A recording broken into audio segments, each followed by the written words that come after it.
জমি কিনে একদিনকে হামরাকে ভূমিহীন করে ছাড়বে ওই চালাক চতুর্থ শ্রেণীর লোক গেলে।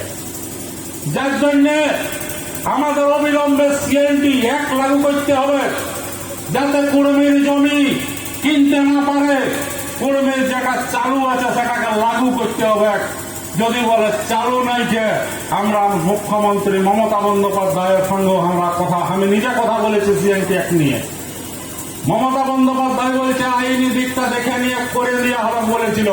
আমরা যেবার নবান্ন গেছিলি, এইবারের নবান্ন নয়, তার আগের বারের নবান্নটায়।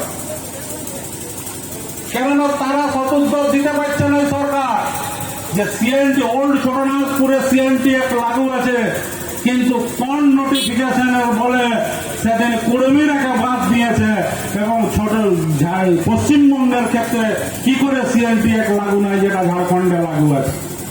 ঝাড়খণ্ডে কুড়মিদের জমি নিতে পারবে না, সেখানে সিএনটি এক লাগু আছে। অথচ ওল্ড ছোটনাগপুর, শিখরনাগপুর, আরাধাদি খড়গপুর, এটাই এক চটে নাগপুর, সেটা নকশাটা আমাদের কাছে আছে।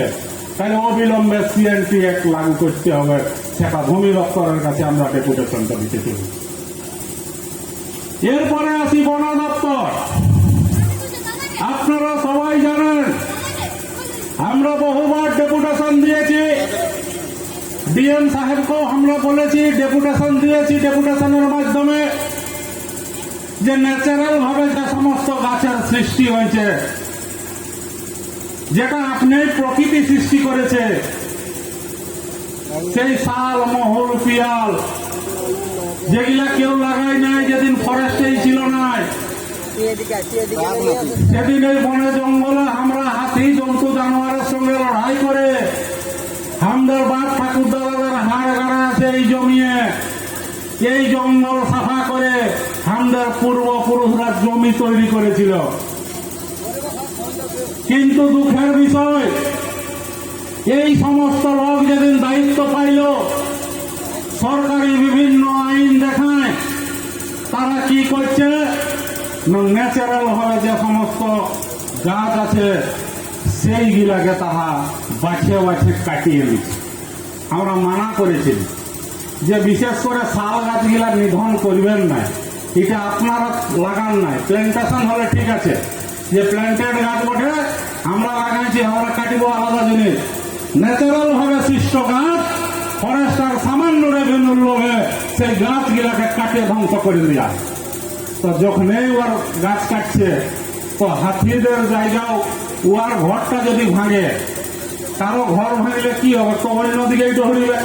তো যখন বন জঙ্গল সাফা করে নিচ্ছে, তখন সেই হাতিগুলার যে বাসস্থান নষ্ট হচ্ছে, হাতিগুলা কোথায় ঢুকছে না, আমাদের গাঁ, তো আমাদের এই ঝাড়গ্রাম জেলার প্রতিটা গাঁকে তো দল খাই নিচ্ছে, খিজাই নিচ্ছে, ডেলি ঢুকছে। যখন ওগুলাই নাই পাচ্ছে, যখন আরো ধ্বংস হচ্ছে, তখন বাজার দিকেও অগ্রসর হচ্ছে। তো বাজার দিকে যখন অগ্রসর হচ্ছে, বাজারে বাবুরা থাকে, তো ওদের ইহাই লাগছে যে বাবা বাজারে ঢুকে গেছে, তাইলে তো মুশকিল হবে। তখন কি করছে, কারোর নির্দেশ মতন একটা গর্ভবতী হাতিকে ঘোড়া পিঠে গুঁজে দিয়ে হাতিটাকে নির্মম ভাবে বর্বরচিত ভাবে হত্যা করে দেওয়া হয়। যে হাতিকে আমরা পূজা করি, যে হাতি আমাদের গায়ে গায়ে যদি যাই তো আমাদের লোকে এক কুলা ধান দেয়, সেই হাতিগুলাকে আমরা ন্যাচারাল ভাবে থাকতে দিতে চাই।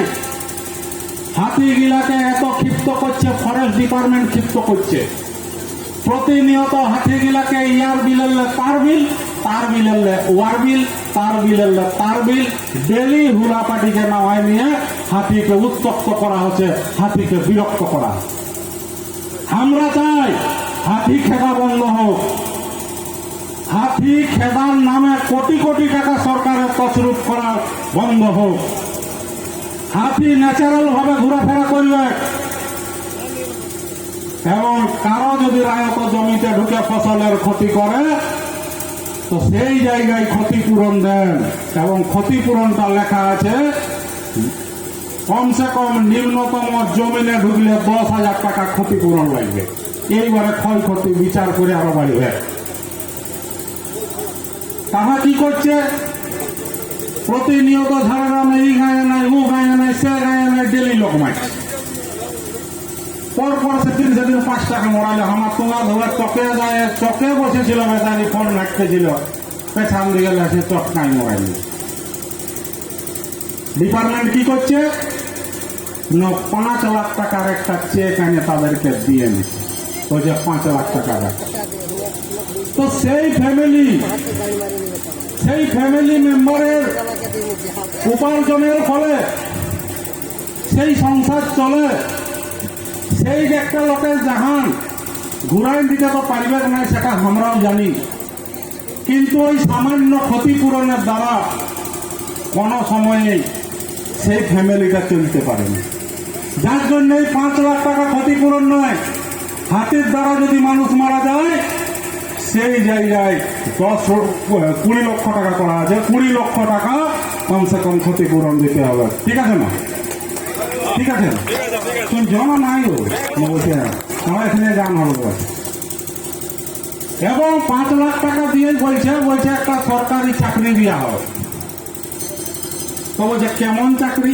আমরা বলছি ভালোই হইলো, আমরা ডিমান্ডটা করেছিলি, আমরা খড়গপুর ডিওর কাছেও ডিমান্ডটা করেছিলি এবং ডিএম সাহেবের কাছেও আমরা ডিমান্ড করেছিলি যে যাদেরকে মারবে তাদের ফ্যামিলিকে একটা চাকরি দিতে হবে। তো আমরা ভাবেছিলি না যে এমন চাকরি দিবে। কেমন চাকরি? না ঠেঠি চাকরি। ঠেঠি। কত পেমেন্ট? না বলছে 12,000 টাকা করে মাসে দেওয়া হবে, কন্ট্রাকচুয়াল জব। মানে কন্ট্রাক্ট, কোনো কন্ট্রাক্টারে ধরবে, ধরে আর 12,000 টাকা দিয়ে দিবে। তো আমরা ওই রকম নাই, আমরা কাল বেশি দিন বকা ভুলাবেন নাই।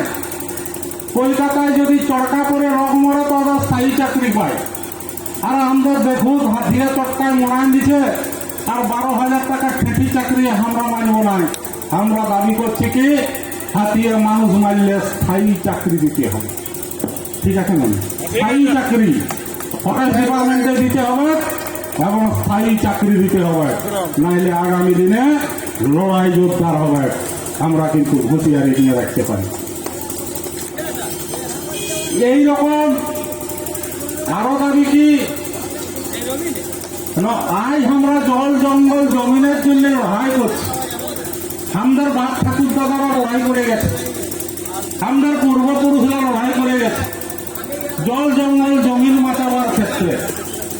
আজকে দেখুন মাটি চুরি হচ্ছে, আজকে দেখুন বালি চুরি হচ্ছে, আজকে দেখুন পাথর চুরি হচ্ছে। বেলপাহাড়ে তো হাসা পাথর গুলো রাইতেই গিয়ে গেছে। কটা গাড়ি ধরবে বলুন না, কি আছে আমরা জানি না, কেমন ভাবে যায়। হাসা পাথর গুলো জমানো কি দাম? কাঁচের ফ্যাক্টরি না কোথায় যায়, পাটোয়ারিতে যায়, ধরতে পারবেন না। পাটোয়ারির গেটটাই তো দাঁড়াই থাকলেই হবে যে কোথাও আনছে কষিও কোথা। কে পারমিট দিয়েছে পাহাড়ের পাথর চুরি করে ওরাকে চালাতে? তাইলে পাহাড় চুরি হচ্ছে, নদী চুরি হচ্ছে, আমাদের ডাহি গিলাও চুরি হচ্ছে। খেয়াল রাখিবে বন্ধুরা। আজকে কি হচ্ছে না, আজকে যাদের টাকা আছে তারা ওই নদী গিলাকে ধরে নিচ্ছে। কোথা? সে কলকাতায় ধরে নিচ্ছে। আর হাজার হাজার গাড়ি বালি মেশিনের দ্বারা লোড হয়ে, যেটা মানুষে করার কথা সেটা মেশিন ঢোকায়, হাজার হাজার বালি গাড়ি ডেলি কলকাতা অভিমুখে রওনা। বালিটার উৎস কোথায়? না বালির উৎস আমাদের এই জমিনে ধাসনা ধোয়া মাটি গিলা যায় বালি হচ্ছে গোটা ছোটেনাগপুর অঞ্চলের। আর সেই বালি গিলার মালিক বটে ওরা। যদি আমাদের নদী ধারের লোক যায়, এক গরুর গাড়ি বসে যাচ্ছে, তো তাকে যেভাবে হ্যারাসমেন্ট করা হচ্ছে, বলছে তোর গরুর গাড়ি সিট করে নেওয়া হোক, তোকে জেলে ঢোকাই নেওয়া হোক, তোকে অমুক করে নেওয়া হোক।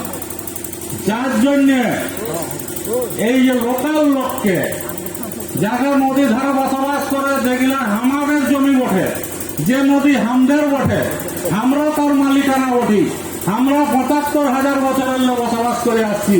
যে জমিতে আমাদের পূর্বপুরুষের হাড় গাড়া আছে, সেই বালি আমাদের লোকের জন্য বিনা পয়সায় উত্তোলন আগে যেমন করতো, এখনো সেই রকম বিনা পয়সায় উত্তোলন করতে দিতে হবে। সেরকম দাবিও আমরা এর মধ্যে রাখেছি। তো অনেক বক্তা আছে, অনেকক্ষণ হইল এইরকম দাবিগুলো ভিতরে গেছে, দেখি কোটা মানে কোটা নাই, বক্তব্য দিতে গেলে সিরাবেক না।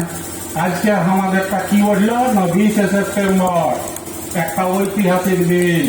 এই দিনটাই কি হয় না, বহু পূর্বে 18 সালে আমরা করেছিলি ডহর ছেঁকা, মানে ডহর ঘেরে নিয়েছিলি আমরা। তারপরে তিনবার রেল টেকা এবং ডহর ছেঁকা অজিত মাহাতোর নেতৃত্বে হয়েছে, ক্ষেমাশুলি এবং কুচটাঁড়িয়ে। এইবারও আমাদের রেল টেকার ডাক দিয়েছিল, রেল টেকা এবং ডহর ছেঁকা 20 সেপ্টেম্বর। মাননীয় মুখ্যমন্ত্রীর অনুরোধে আমরা এইবারের মতন প্রত্যাহার করেছি রেল টেকাটা, যে ঠিক আছে আপনি যখন সময় চাইছেন, কর্মীরা অকৃতজ্ঞ নয়, কর্মীরা আপনাকে সময় দিবে আমাদের দাবি মানার জন্য।